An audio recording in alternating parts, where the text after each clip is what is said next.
Muito boa noite a todos, os senhores e as senhoras. Que o amigo Jesus nos envolva a todos em muito amor e muita paz. No momento em que temos a grata missão de falar sobre o capítulo 18 de Evangelho segundo o Espiritismo, onde temos como título principal muitos os chamados e poucos os escolhidos, bastaria que olhássemos daqui do meu ponto de vista para todos nós nesse instante. Muitos foram chamados, porque eu convidei os meus amigos e não os vejo aqui. E poucos são os escolhidos, porque quem tinha que estar aqui, nesta noite, aqui está. Quem precisava e tinha necessidade de aqui se encontrar, aqui está nesse instante, né? E nós temos, assim, a felicidade de nos encontrarmos sempre em um ambiente propício para que se possa falar daquilo que o doce Rabino nos deixou como legado. Imaginem um homem falando para uma plateia num ambiente completamente hostil, onde ele tinha necessidade de, para transferir a mensagem, utilizar-se sempre do recurso de parábolas, para que as pessoas pudessem, então, assimilar o que ele tinha para dizer. Até porque era Jesus, um homem incomparável, muito difícil de se entender até os dias atuais, se pararmos para pensar. Mas observemos, quando ele fala, simplesmente, ele faz uma alegoria de umas núpcias, né? De uma festa de núpcias, onde são mandados os emissários para buscar as pessoas, para vir somar-se a esse banquete. E aí a gente fica pensando, mas o que é que tem eu que ver com a história de um banquete de núpcias, ou que se jogou, ou que se matou os emissários, e a gente para pensar, mas o que é que ele quis dizer com tudo isso?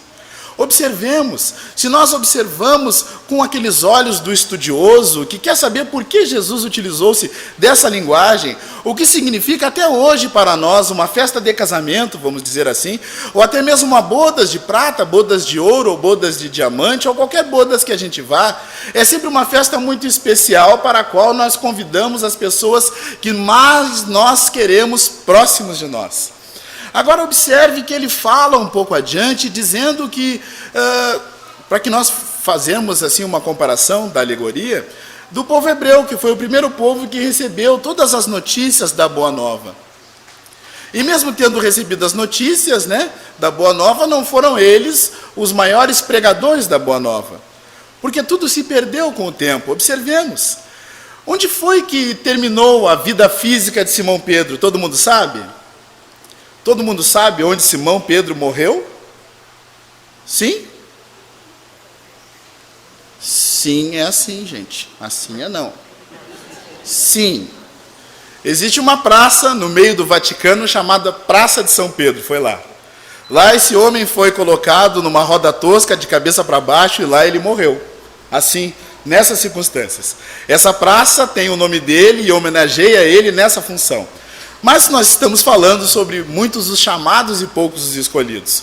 Observemos, nas nossas vidas, quando nós mesmos recebemos o chamado para entendermos um pouco mais sobre a Boa Nova, para buscarmos os recursos através do conhecimento da doutrina espírita, de que maneira foi que nós adentramos a casa espírita na primeira vez? Como é que foi que a mensagem nos foi apresentada? E melhor ainda, como foi que nós assimilamos essa mensagem? Agora imaginemos a vontade que Jesus tinha de falar para as pessoas de amor. Mas ele precisava não dizer que tu tem que amar o teu próximo. Tu precisa amar as pessoas como elas são. Não interessa a cor delas, o tamanho delas, se elas estão cheirosas ou se elas fedem, se elas têm barba, se elas não têm barba, se elas usam um turbante na cabeça, se elas usam uma roupa que cobre todo o corpo e aparece só uma faixa dos olhos. Pouco vai interessar. O interessante é que todos somos seres humanos, porque ele não falou em duas humanidades, ele falou para a humanidade. O cristianismo não é para os cristãos, é para todo mundo. Assim como a doutrina espírita é para todos, mas acaba não sendo para qualquer um. Parece preconceituoso, né? Mas basta a gente entender que são 40 semanas no longo do ano, e no mínimo essas 40 semanas tem 40 segundas-feiras, e o povo do Espiritismo falta normalmente durante o ano 1 ou 2 segundas-feiras durante o ano todo. Eu conheço muito funcionário de muita empresa que ele adora não ir trabalhar numa segunda-feira.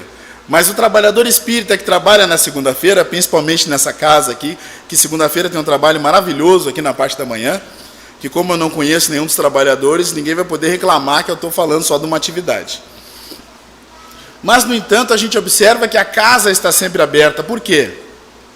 Porque num dia ou em outro dia, virão pessoas até aqui buscando o quê? O esclarecimento e o consolo. Buscando exatamente aquilo para o qual todos nós, os trabalhadores da seara espírita, fomos escolhidos para pregar o Evangelho de Jesus para todas as pessoas. Mesmo que nem todos irão exatamente fazer aquilo que nós falamos, e isso eu falo primeiro para mim mesmo, né? Porque fatalmente o primeiro ouvido por qual passa o som da minha voz, pode parecer que não é, mas é o meu, eu ouço tudo que eu falo. Então eu falo primeiro para mim das minhas obrigações, dos meus deveres, das coisas que nós devemos fazer. E aí a gente passa para observar outros itens do capítulo, e observa que quantas pessoas têm a oportunidade de fazer a coisa certa, de dizer a palavra certa no momento certo, e às vezes a pessoa diz assim: eu ainda não estou pronto, deixa eu me aposentar que daí eu vou para o centro espírita. Mas e se por um acaso esse ser humano, divino que é, a humanidade em nós é algo divino? Porque Deus nos deu o livre-arbítrio. E nós somos livres para irmos e para virmos. Então a gente sempre protela o momento de começar. Porque nós somos os chamados, né? Mas quem é escolhido? O que é ser escolhido, afinal de contas? Isso eu sempre faço uma referência com a nossa primeira turma do ESD, quando eu comecei a estudar o Espiritismo, em 1994. Era uma turma com 99 pessoas, né? E eu acho que essa menina foi minha colega, nessa turma de 99 pessoas. E a prova disso é que ela estava trabalhando no outro centro espírita hoje. E eu também no outro centro espírita. Porque daquela turma de 99 pessoas que trabalham na mesma casa, ainda são 8 pessoas apenas. De 99 ficam 8.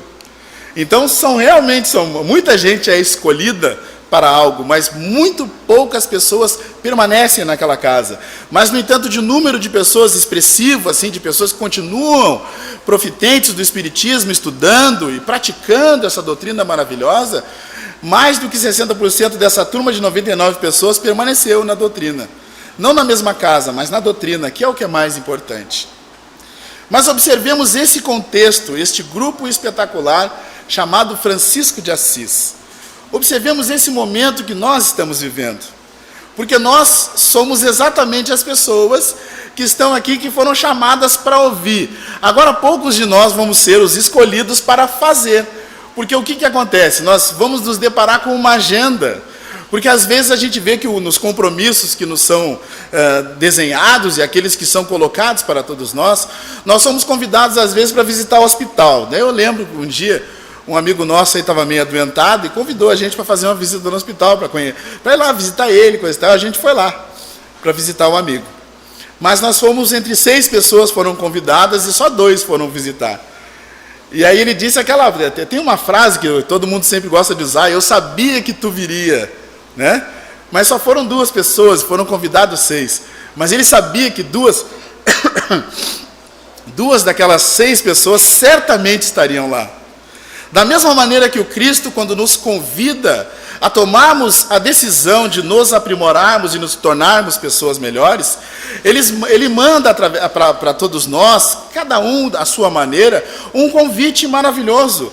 Do mesmo jeito que ele convidou o Saulo na estrada de Damasco, do mesmo jeito que ele convidou o pobrezinho de Assis, do mesmo jeito que ele convidou Madre Teresa, que ele convidou tantos outros, e ele faz um convite de vir e fazer a diferença na vida dos outros, porque é para isso que nós nascemos.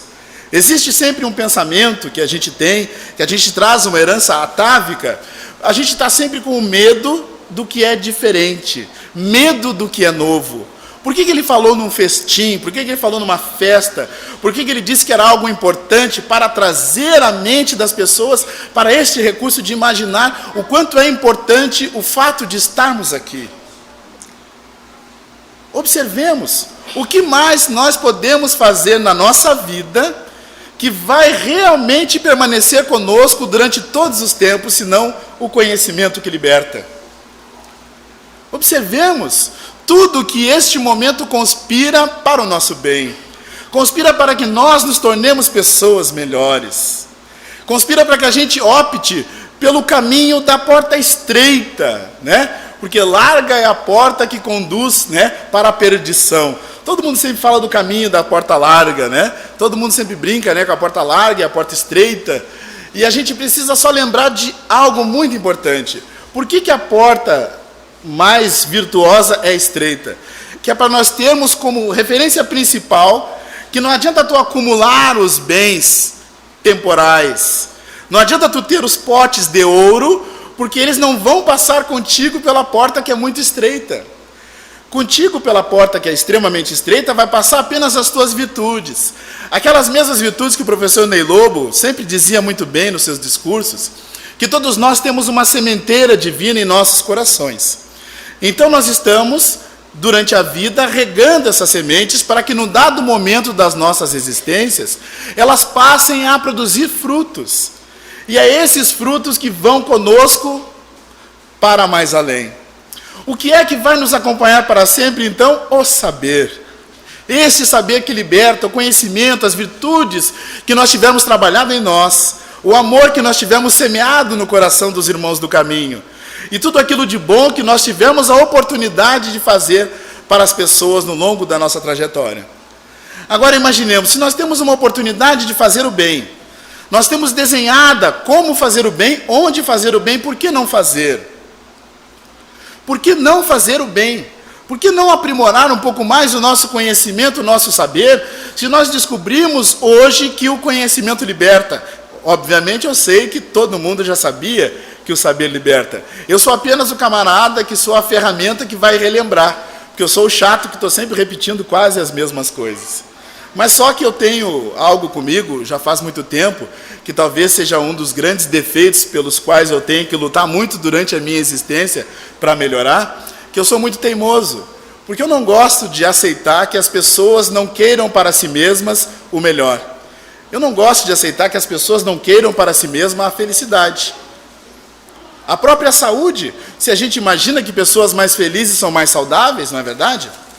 Se a gente passa a analisar todos os relatos da Organização Mundial de Saúde, nós vamos ver que os locais, não vamos nem falar muito de Organização Mundial da Saúde, vamos aqui para a Serra analisar Veranópolis, e vamos observar que aquele pessoal adora ficar conversando domingo o dia todo. E eles conversam ao redor de uma grande mesa. Talvez esse seja o segredo da longevidade do povo de Veranópolis. E a gente vai observar que lá o índice de pessoas que vivem mais do que 80 anos é muito alto. E é para isso, para esses lugares que a gente precisa observar, remeter os nossos olhares, a nossa atenção e descobrir o que será que eles fazem nesse lugar, que eles são mais felizes e eles duram mais. Por que será que as pessoas lá vivem mais? Porque elas conversam mais.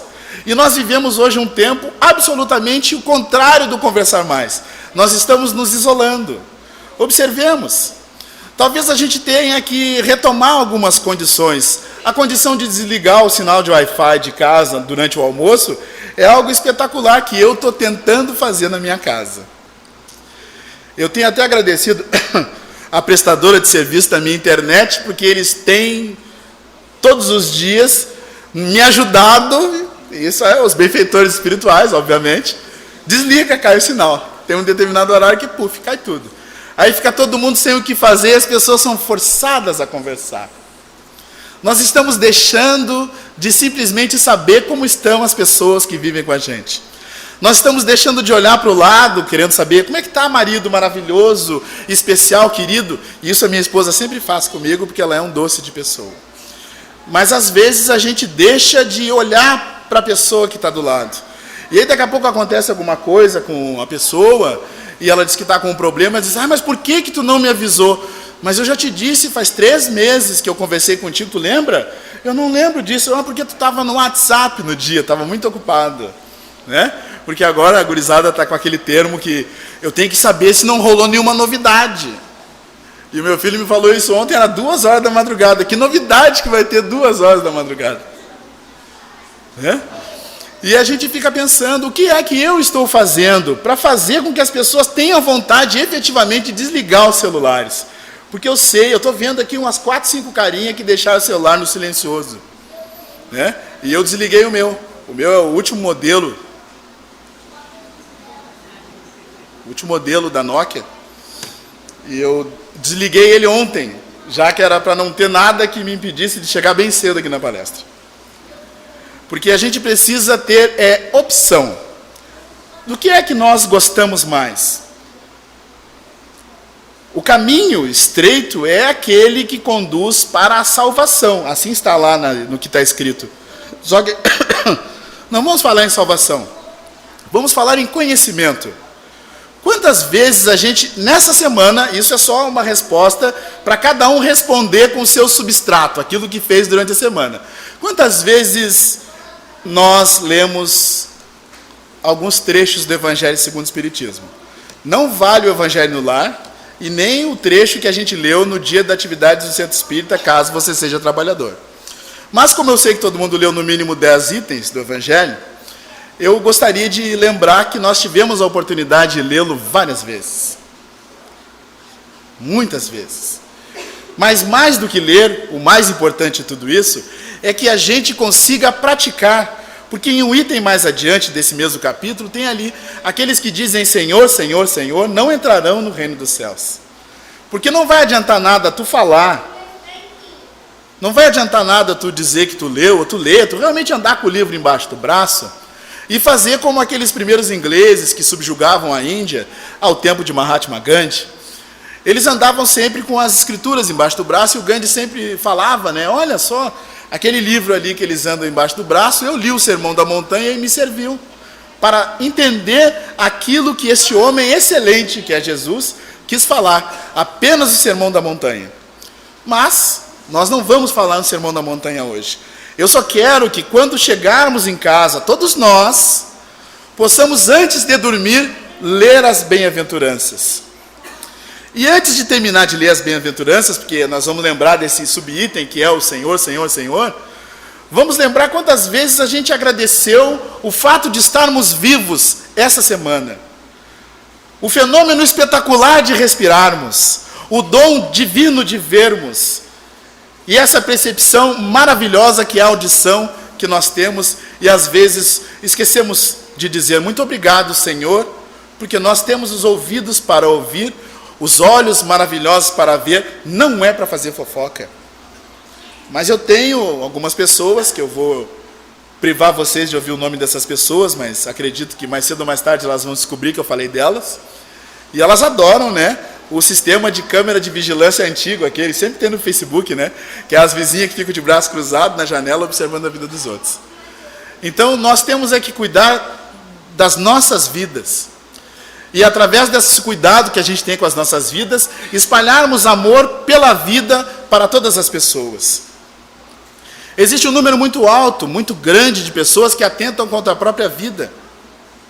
Talvez nós tenhamos sido os escolhidos para lembrarmos como é bom estar vivo. Talvez nós tenhamos sido sorteados para presentearmos os nossos amigos e os nossos familiares com mais amor pela própria vida, mostrando que nós somos mais felizes. E nós podemos mostrar isso no trânsito, dirigindo, tirando menos vezes a cabeça para fora do carro, para reclamar que as pessoas nos cortaram a frente. Porque às vezes a gente precisa agradecer, e isso eu aprendi com uma senhora numa palestra espírita. Nós precisamos agradecer a pedra que estava no nosso caminho, e que naquele dia que nós saímos de Havaiana, nós tropeçamos e perdemos a tampa do dedão. Ah, então o espírita gosta de sofrer? Não. A gente perdeu a tampa do dedão exatamente um passo antes de cair num buraco. A pedra estava ali para nos impedir de que nós nos machucássemos muito mais. Deus é infinitamente justo e bom. Deus não castiga. A família de nenhum de nós é um castigo.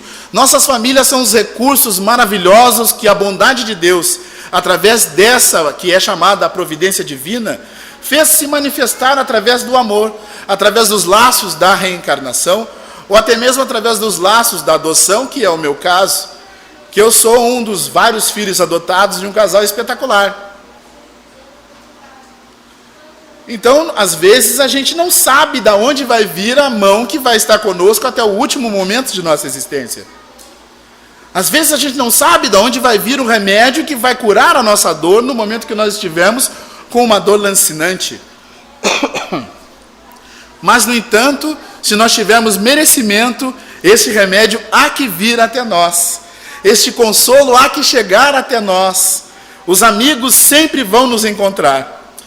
Quem, num dado momento de sua existência, não estava perdido num lugar qualquer e de repente alguém chegou e disse: é por ali que tu tem que ir. Eu, a última vez que vim aqui nessa casa, no caso foi a primeira vez que eu vim para fazer palestra, eu fui naquela loja Moda Grande que tem aqui na Flores da Cunha, e perdido, porque eu já estava vindo de 2 paradas de lá para cá. Moça, eu preciso achar um centro espírita e estou um pouquinho atrasado, porque era de tarde a outra palestra.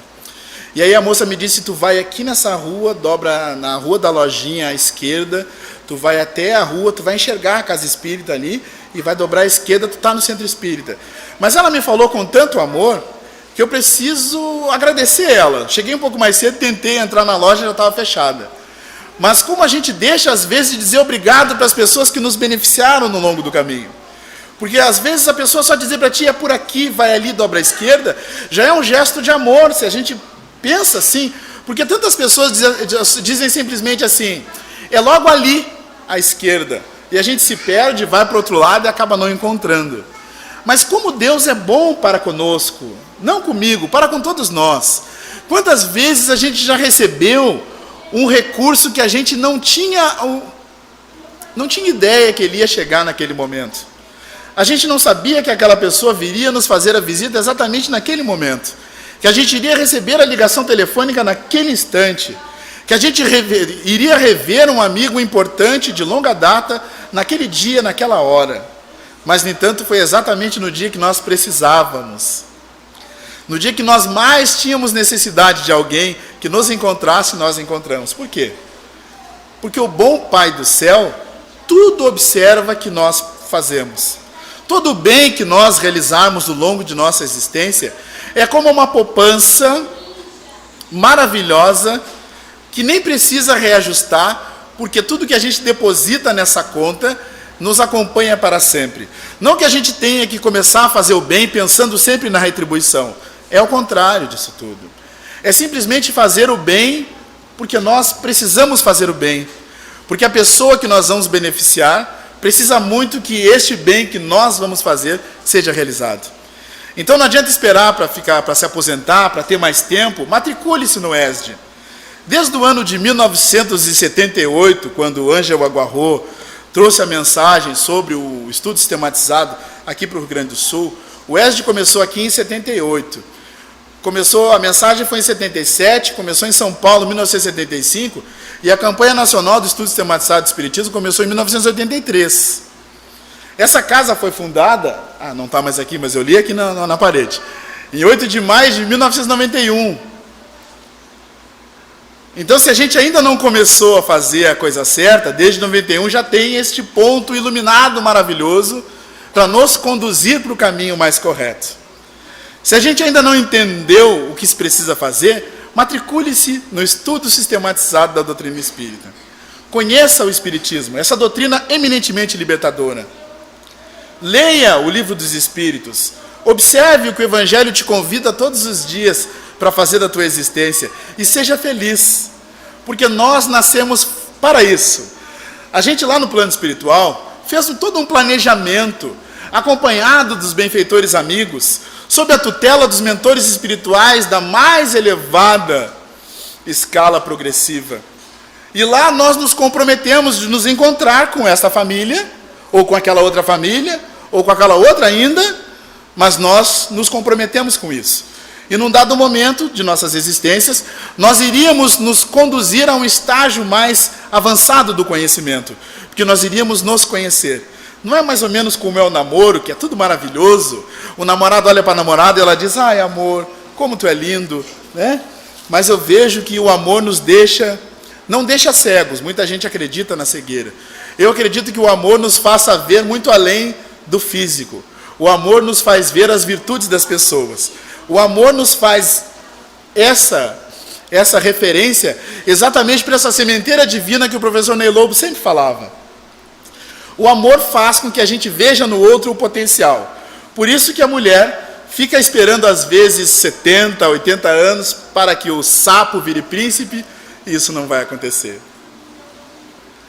Mas, no entanto, nós sabemos já com quem nós vamos ficar. Isso já em toda a programação que a gente faz. E nós nos combinamos de nos encontrar para que nós todos nos fizéssemos mais felizes. Ninguém se combinou para sofrer. Então, se por um acaso o relacionamento está incomodando, é porque a gente não parou para conversar sobre o nosso relacionamento. Existe um livro chamado Nossos Filhos São Espíritos, que quando a gente estava preparando o tema para hoje, e a gente fazia uma referência sobre aqueles que dizem Senhor, Senhor, não vão entrar no reino dos céus, às vezes a gente vai ter que dar conta dos filhos que Deus confiou para nós. Meu pai certamente teve que prestar conta do filho que ele adotou, né? Ele sempre me chamava muito carinhosamente de Neguinho, e ele me chamou de Neguinho até os últimos dias de vida dele. E o pai estava muito doente no Hospital Conceição, e o médico perguntou, não vai vir ninguém visitar o senhor Tenor?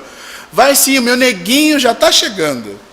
E aí o doutor, uns 10 minutos depois eu estava lá com o pai, já e coisa e tal, já tinha dado banho nele, já tinha conduzido ele de volta para a cama.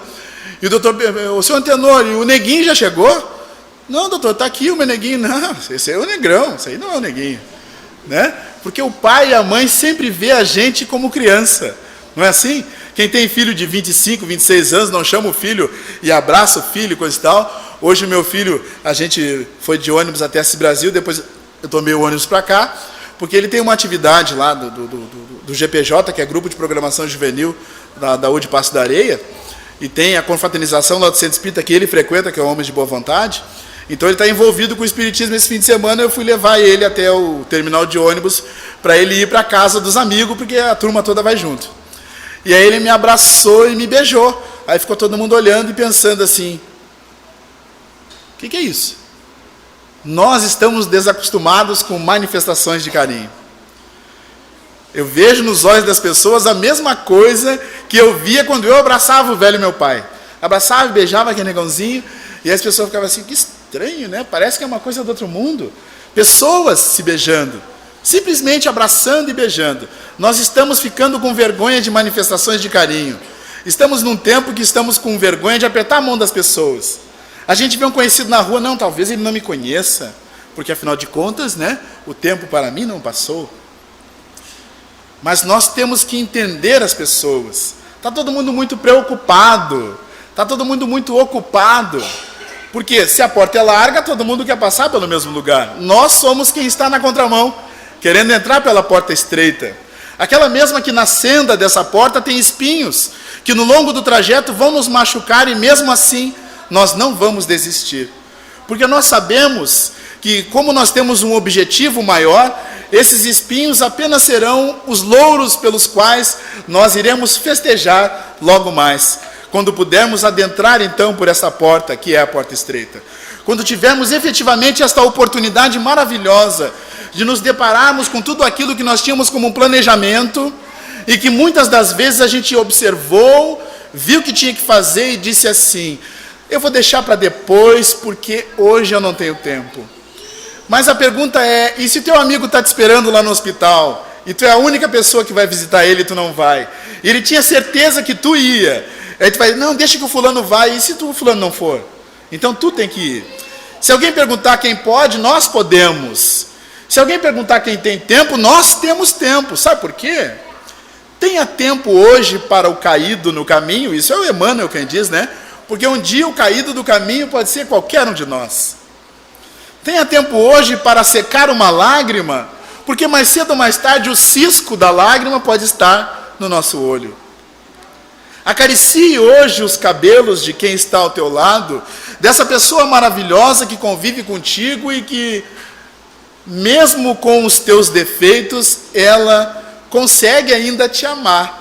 Porque é algo maravilhoso ter amor por alguém, ou ser amado por alguém. Imaginemos a proposta de Jesus, de falar sobre os emissários que ele mandou, e fazer uma referência ao povo hebreu, que recebeu de que maneira os profetas. É só observar tudo que está na literatura e ver tudo o que aconteceu com grandes ícones do cristianismo. Vocês já ouviram falar a história da Lívia? Sim. Tudo bem. Eu estou vendo muitos sims, todo mundo está dizendo sim, mas todo mundo é tímido, né? Então nós vamos lembrar para vocês da Lívia. Lívia é uma senhora, como também é uma senhora, uma outra moça muito maravilhosa, que é Abigail. Lívia num livro, Abigail no outro. As duas são as molas propulsoras do salto quântico de dois seres espetaculares que estão nas bases do cristianismo. Um deles chama-se Públio Lentulus, nós conhecemos como Emmanuel. E outro chama-se Estevão, que foi a alavanca de crescimento do Saulo, que é o Paulo de Tarso. Mas sem Abigail, o Estevão não seria o Estevão e o Saulo não seria o Paulo. Assim como sem Lívia, o Públio Lentulus não nos traria tantos recursos maravilhosos para a doutrina espírita sob a figura de Emmanuel. Mas eu quero dar uma missão para todos vocês, principalmente para as senhoras que adoram o romance, né? Eu sei disso tudo, e eu estou vendo também nos arquivos de vocês, todo mundo que leu os 50 tons de preto e branco. Eu vejo que muita gente leu os livros, né? E toda a tua e coisa e tal. Eu vejo, não adianta vocês esconderem de mim, eu sou vidente, eu vejo tudo. Não sou vidente coisa nenhuma, estou brincando. Nós temos tempo para tudo na nossa vida, mas para o que é mais importante a gente vai deixando de lado. Nós selecionamos algumas coisas como prioridades e para outras nós escolhemos dizer que deixa para depois que a gente faz. Mas o Há 2000 anos tem que ser antes do dia 25 de dezembro. Porque o grande presente é terminar esse livro antes do dia 25 de dezembro. Porque vai ser o melhor presente que se pode dar para quem ainda não leu, é ter lido esse livro antes desse dia que celebramos o Natal. Porque imaginemos uma obra de algo que aconteceu há 2000 anos, sobre aqueles ícones desse primeiro cristianismo, de pessoas que para fazer o que nós estamos realizando hoje à noite, corriam um risco de vida. E eu tenho um presente aqui para quem me disser que leu há 2000 anos. Eu trouxe um peixe, é um peixe de inox, que foi um dos primeiros símbolos que os cristãos utilizaram para se identificar e não serem submetidos à própria morte. Eles encontravam-se em cavernas escuras, em cantos de rua, sempre sendo vigiados. Hoje nós não precisamos mais. Mas esse peixe é só para lembrar esses primeiros cristãos. Para lembrar a Lívia, que deu a própria vida, e o marido dela lá de cima, ele olhava ela de dentro de uma arena muito grande, e ele viu aquele colar que caiu no chão, porque há alguns anos atrás, como agora ainda é, as joias eram muito pessoais, então ele viu cair uma joia que só a mulher dele utiliza. Então quando ele viu aquela joia, ele disse, esse colar é da minha mulher. E ele observava que aquele corpo que tombava no chão e que era dilacerado pelas feras, era o corpo de Lívia, a sua esposa. Mas depois do livro Há 2000 anos, tem um outro livro que dá todo o desfecho espiritual desta obra maravilhosa que é o Há 2000 anos, que é chamado 50 anos depois. Esse pode ser para janeiro, tá? Mas nós temos o dever de buscar o Há 2000 anos. Isso tem em PDF, tem livro de amigo, tem da biblioteca, dá para comprar. Depois do Há 2000 anos, leiam Paulo e Estevão. Entendam bem o que é que esta gente maravilhosa quis falar quando se deparou com Jesus. O Saulo, quando viu o mestre, imaginem, caiu de sua montaria e já não enxergava mais. Ele tinha uma missão, o Saulo, de ir até uma cidade e matar um homem chamado Ananias. E Jesus, na sua bondade, aparece para ele transfigurado e diz, Saulo, por que me persegues? E ele tomba, sem poder entender aquelas energias de muito amor que o envolviam naquele instante, ele se deixa levar por esta maravilhosa sensação que é o amor de Jesus. E ele vai realmente à casa do Ananias, porque era para onde ele estava se deslocando. Mas o Ananias é o médium que vai restituir sua visão. Observem, o homem quem ele estava caçando, porque o Saulo era o maior caçador de cristão da época. Ele era aquele tipo de pessoa obstinada, que dava uma missão, ele cumpria. E ele já estava indo, mas Jesus, na sua bondade, diz: se procura nessa cidade tal por um homem chamado Ananias, e ele vai te restituir a visão. E ele vai lá, e depois se transforma no maior pregador do cristianismo que nós temos até hoje, em nosso contato, foi ele. Falou aos Tessalonicenses, aos Efésios, falou para colégios que naqueles tempos do começo do cristianismo, eram colégios que estavam contra a ideia das pregações do cristianismo. Mas como ele tinha espaço na sinagoga, e ele tinha espaço entre todas as escolas, ele ia para falar de colégio em colégio. Até que num dado momento, ele, na sua trajetória, se depara exatamente com os acontecidos no capítulo 18 do Evangelho segundo o Espiritismo. Eles estão, naqueles dias, ele e 2 dos filhos de trovão, falando para uma multidão que se acumulava para ouvir as boas novas. E ele foi surpreendido por algumas pedradas, por alguns golpes, e foram retirados os 3 semi-mortos para fora da cidade. Deixaram eles lá para que os urubus, para que os bichos devorassem o resto das carnes, porque eles estavam dilacerados, eles foram apedrejados e estavam muito machucados. Foram deixados semi-mortos às margens dessa cidade. E o Paulo é o primeiro a acordar, depois de estar desacordado durante horas, e vai lá e sacode os outros 2 apóstolos, os discípulos, né? E diz: vem, vamos voltar, porque tudo posso naquele que me fortalece. Porque esse que me fortalece, que é Jesus, precisa que nós voltemos até lá. Imaginem em que circunstâncias ele disse: tudo posso naquele que me fortalece. Nós não temos os obstáculos que esses homens, os primeiros cristãos, tiveram. Nós não temos as disputas que eles precisaram ter para entender bem aquilo ao que viemos. A doutrina espírita, desde o dia 18 de abril de 1857, traz esse advento do Livro dos Espíritos e nos faz entender de uma maneira diferenciada a que viemos e para onde vamos depois daqui. O importante é que levemos daqui para outra dimensão tudo aquilo que o dinheiro não possa comprar. Tudo aquilo que as virtudes possam nos conduzir a fazer. Tudo aquilo que o amor puder nos conduzir a entender. Tudo aquilo que a sabedoria possa fazer com que saibamos interpretar de uma maneira diferenciada. Nós não estamos aqui por acaso. Nenhum de nós nasceu nas terras do Cruzeiro por acaso. Vivemos no Brasil, que é a pátria do Evangelho e o coração do mundo. Estamos em uma sociedade espírita maravilhosa, que nos dá esse ambiente tranquilo para que possamos discorrer sobre a Boa Nova.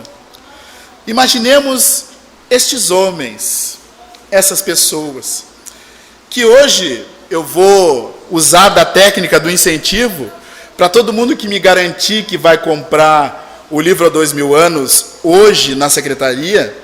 E eu não tenho comissão, e a casa também não tem que me dar nada por isso, por favor, não entendam mal. Todo mundo que for comprar o livro hoje ganha um peixe. Mas eu sei quantas pessoas vão comprar, porque eu só trouxe 20 peixes. Então só 20 pessoas podem encomendar o livro hoje. É o livro há 2000 anos. E vai ganhar um peixinho. O peixinho está aqui, tá? Nós vamos terminar em breves instantes nossa palestra, mas antes eu gostaria muito de falar sobre o peixe. E depois de falar sobre o peixe, eu tenho uma outra proposta para todo mundo. Eu tenho papéis mágicos no meu bolso, que são papéis para transformar a vida de cada um de nós. Nesse papel, cada um vai escrever e vai guardar só para si mesmo o que escrever aqui. Vai deixar para escrever em casa. Acredito, tomara que eu tenha papel para todo mundo, se não tiver eu vou ter que multiplicar esses papéis aqui para mais pessoas. Para que a gente faça uma proposta, para que no próximo ano, quando alguém nos perguntar sobre determinado livro, a gente já tenha lido essa obra. Então todo mundo vai colocar aqui nesse papel quantos livros espíritas já leu até agora. E o compromisso é que daqui a um ano, eu já estou me matriculando para voltar aqui, para cobrar de vocês o verso do papel que eu dei.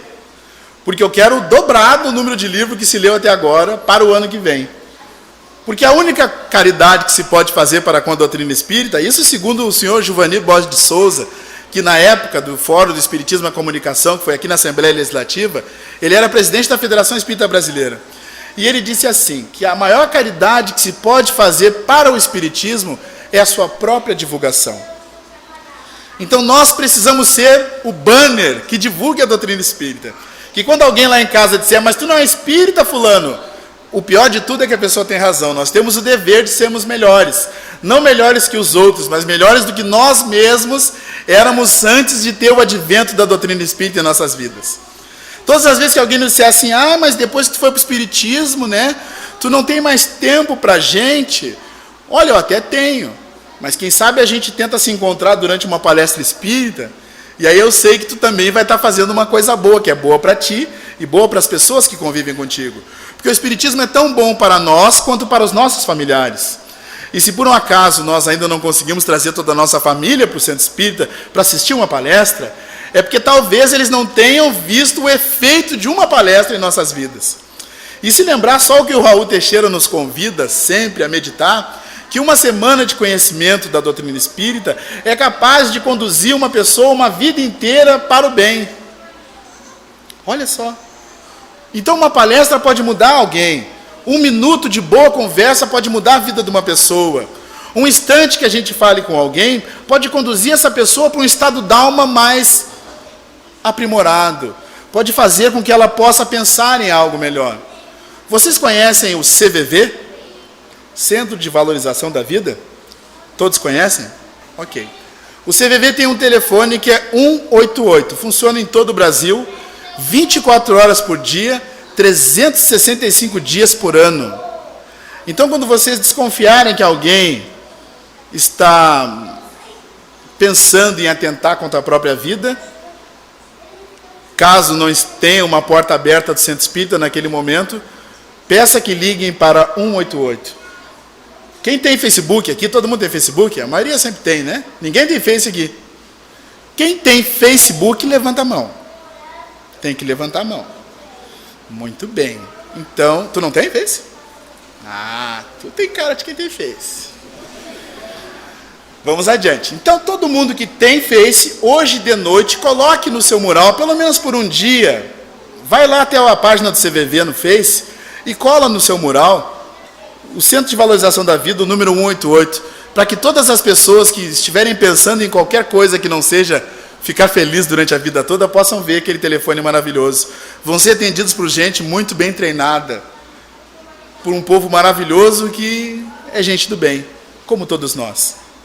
Essa casa é uma porta aberta no longo do caminho de muitas pessoas, no longo das nossas, uma oportunidade de nós nos transformarmos. Quantos dias estamos estudando por semana o Espiritismo? Eu sei que a grande maioria aqui é estudante, porque eu já observei o tamanho das salas de estudo, fiquei muito feliz, maravilhado, na verdade, essa casa aqui, ela me diz muito, né, sobre muita coisa, e conhecimento aqui, vejo que vocês respiram o saber. Então, como todo mundo tem o conhecimento, eu vi lá na biblioteca alguns livros ali, e eu dei uma folhada nos livros, fui na ficha de leitura e descobri que tem obras excelentes que o povo daqui dessa casa não está tirando. Só para vocês entenderem, eu quero que vocês... eu sou prepotente, né? Todo mundo tem seus defeitos, eu sou meio mandão. Mas a gente está trabalhando isso. Eu gostaria muito que os senhores e as senhoras lessem Há 2000 anos. Porque é um romance espetacular, que fala sobre doação, sobre renúncia, que fala sobre algo que é escravidão, sobre a bondade dessa mulher Alívia, e quero depois que vocês se doem de novo para ler os 50 anos depois. É super atual, só tem 2000 anos esses livros, né? Mas são obras de algo espetacular, que é possível que qualquer um de nós possa fazer. O irmão Marinho é alguém que quem trabalha aqui na casa na segunda-feira vai se apaixonar pelo irmão Marinho, por causa de um detalhe de algo que ele faz. E eu não vou falar porque eu preciso vender livro. Porque nós temos que conhecer a doutrina. Porque a gente às vezes tem uma ideia de alguma coisa. A gente viu alguém falando e gostou, não gostou? A gente ouviu alguém conversando sobre determinado assunto e ficou atento naquele assunto e queria ouvir. Agora imaginemos quando nós pudermos contar a história da Lívia para alguém que não sabe o que é amar uma pessoa, que não sabe o que é a renúncia de si mesmo em função do outro. Nós vivemos num tempo muito do egoísmo, né? Muito ligado ao que eu quero, o que eu preciso, o que eu gosto. Porque, vou contar uma história antes de terminar num minutinho só, que eu gostaria muito de falar para vocês de algo que eu não gosto muito de conversar sobre isso em palestra, porque são histórias ligadas a mim mesmo, mas vamos tentar hoje, vamos ver se dá certo. Eu tinha 12 anos de idade e, como toda criança de 12 anos, eu comia demais. Hoje eu como menos, não como demais, mas continuo tentando me aprimorar. Mas eu comia demais e eu tinha uma tia que sabia que eu não gostava de chuchu. Ela disse, hoje eu pego o negrinho. Porque todo mundo me chamava de negrinho, porque como meu pai me chamava de neguinho, aí ficou aquela coisa. E aí hoje eu pego o neguinho, porque hoje, se ele não comer chuchu, ele não come. Porque ela fez chuchu com guisado e era só chuchu com guisado. E eu comi chuchu. E descobri que chuchu não matava ninguém. E comi o chuchu. E aí todas as vezes que eu ia na casa dessa tia, ela me preparava um grande prato de chuchu. E aí o meu pai, como viu que eu gostava muito de chuchu, plantou chuchu lá em casa, e o chuchu que estava lá em casa tinha mais de quilo cada um deles. Então minha adolescência foi regada a muito chuchu. Isso tudo me fez valorizar uma coisa só. Nada que aconteça na tua vida pode ser mais desagradável do que tu ter que comer algo que tu não gosta, olhando com uma cara de que tu está feliz, tendo que repetir mais do que uma vez e dizer que tu adorou comer chuchu. O tempo passou e a figura do chuchu se transformou na moranga. Minha esposa abençoada, ela gosta muito de legumes e tudo mais, e um dia ela me convidou. Ai, amor, tu podia cortar hoje a moranga para mim. E eu, que é cortar uma moranga, né? Se as mulheres fazem isso com tanta facilidade. E lá eu fui para um dos desafios mais penosos da minha existência. E hoje eu adoro cortar moranga para ela. Hoje eu até como a moranga com ela. Porque a gente precisa entender que quanto mais a gente gosta, menos as coisas aparecem na vida da gente. Quanto menos a gente gosta, mais as coisas estão para nós. Então nós fomos convidados a entender a figura do chuchu para mim e da moranga para mim, na vida de vocês, nas figuras que às vezes a gente não quer perto da gente. Quanto menos a gente quiser as pessoas por perto, mais elas ali estarão, porque é necessário que estejamos assim. É preciso que nos encontremos, porque nós pedimos para ter a sogra maravilhosa que nós temos. As mães quiseram os genros que elas têm. Nada disso é castigo. Porque muitos foram chamados. Às vezes a menina namorou muito, o menino namorou muito. Mas eles vão escolher uma pessoa para estar durante um longo período de sua vida. E não adianta a gente ficar com a desculpa que a gente não gosta das pessoas. Todas as festas a gente tem que revê-las. É festa de criança, é festa de 15 anos. Não é assim? Então não precisamos mais do banquete de núpcias para fazer a referência do que é importante para nós. Nós temos que nos transformar na Abigail da vida das pessoas, no Estevão da vida do Saulo, na Lívia na vida do Públio Lentulus. Nós precisamos ser as molas que impulsionam o progresso dos nossos familiares. O progresso da humanidade depende do salto quântico na vida de cada um de nós. Sejamos felizes.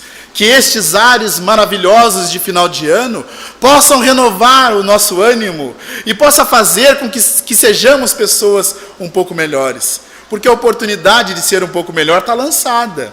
O livro está ali para vender, eu tenho 20 peixes no bolso mesmo, está aqui os peixes, não é história de pescador. Está aqui os peixes, ó. Trouxe os peixes, porque eu achava lá em casa que eu ia encontrar 20 pessoas que tinham lido o livro. Aí disse, para as pessoas que leram o livro, eu dou os peixes. Agora, quem não leu, vai ter que comprar. Quem não comprar, tem que encomendar. Quem encomendar, já ganha o peixe. Eu vou deixar os peixes aqui na secretaria, o pessoal vai entregar o peixe para quem encomendar o livro, ou para quem disser para mim que já leu e me apresentar algum capítulo que leu, porque eu gosto de saber dos capítulos dos livros, não adianta só dizer que leu. Né? Eu vou ficar aguardando. Meu nome é Anderson Cidade, eu adorei muito estar aqui esta noite, né? E para mim foi um grande privilégio ter estado com vocês. Fiquem todos envolvidos em muita paz, né? Passo de novo a palavra para o senhor Amaral, né? E estejam bem.